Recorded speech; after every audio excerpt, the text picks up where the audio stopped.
passe beaucoup de choses, hein. Ça me donne des douleurs cardiaques. Non, soyons sérieux un petit peu. L'OM traverse une crise majeure.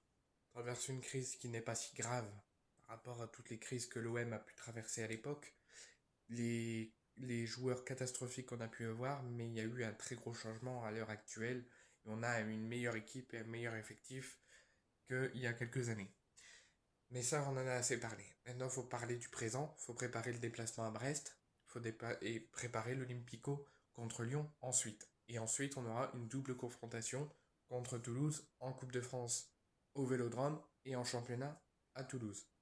Et si on veut gagner la Coupe de France et aller au bout, parce qu'on peut le faire, il y a juste Lyon encore qui peut nous titiller, mais Paris est éliminé, on a un gros tapis rouge pour aller la remporter.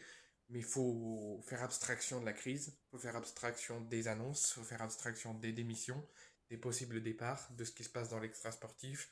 Penser qu'à l'entraînement, penser qu'au travail, penser qu'au terrain, penser à tenir le score, à tenir le temps additionnel, et aller gagner ses rencontres, remplir les objectifs et aller gagner la Coupe de France et la ramener au Vieux-Port au mois de mai prochain.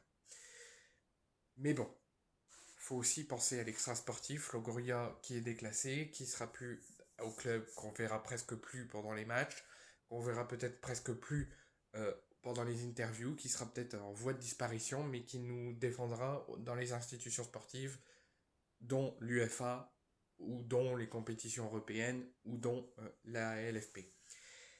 On parle d'un possible licenciement, on parle d'un possible départ demandé par Longoria suite à ce déclassement, qu'il faudra rechercher un nouveau président, parce qu'à l'heure actuelle, l'actuel président n'est plus Pablo Longoria, mais Bedi Menacia, qui avait démissionné, mais qui a été rapatrié jusqu'en juin au moins, jusqu'à la fin de la saison, par Frank McCourt, et qui a les pleins pouvoirs, qui occupera tous les postes.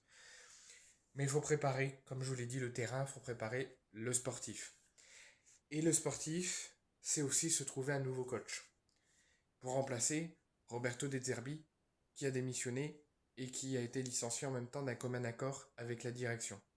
À l'heure actuelle, nous avons Pancho Abardonado, entraîneur intérim qui a fait staff en staff, qui a été le staff et adjoint de coach en coach, et qui a subi depuis plus de 4 ans cette instabilité énorme et cette crise identitaire au sein de l'OM. Et pour moi, Pancho Abardonado est un coach très vif, un coach fort marseillais et qui peut vraiment remobiliser toutes les troupes meurtries et malades et leur donner un coup de pied au cul si ils vont droit dans le mur et qu'il faut les remotiver. Pour moi, si une fois que tout sera acté, une fois que tout sera bougé, qu'il y aura cette discussion avec les groupes de supporters qui sera prévue dans les prochains jours avec le propriétaire et avec Mehdi Benassia pour faire les points sur les objectifs et sur la suite à apporter sur cette fin de saison, une fois que tout est acté, que chacun a son poste, l'avenir de Longoria scellé, il faut aussi se trouver un coach et pour moi, on devrait arrêter nos recherches et on devrait maintenir au moins jusqu'à la fin de la saison Pancho Abardonado, qui pour moi est le coach idéal pour remobiliser les troupes, être proche des joueurs, les écouter psychologiquement, les écouter physiquement, faire des entretiens réguliers individuels et savoir gérer cette fin de saison, aller remporter cette coupe et aller se qualifier pour la Ligue des Champions la saison prochaine.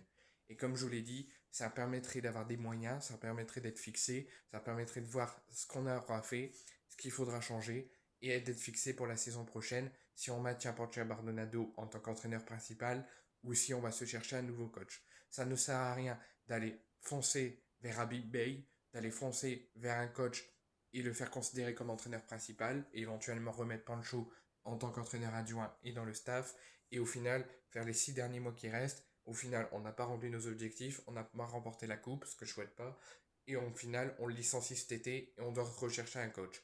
Pour moi, il faut rester dans l'état actuel, il faut régler les problèmes extrasportifs, il faut maintenir Pancho jusqu'en juin et seulement cet été, pendant ces 2 mois et demi d'intersaison avant la reprise, les matchs amicaux et la saison prochaine, voir si on le maintient ou si on se cherche un nouveau coach avec un nouveau projet pour la saison prochaine selon ce qu'on aura fait sur cette fin de saison.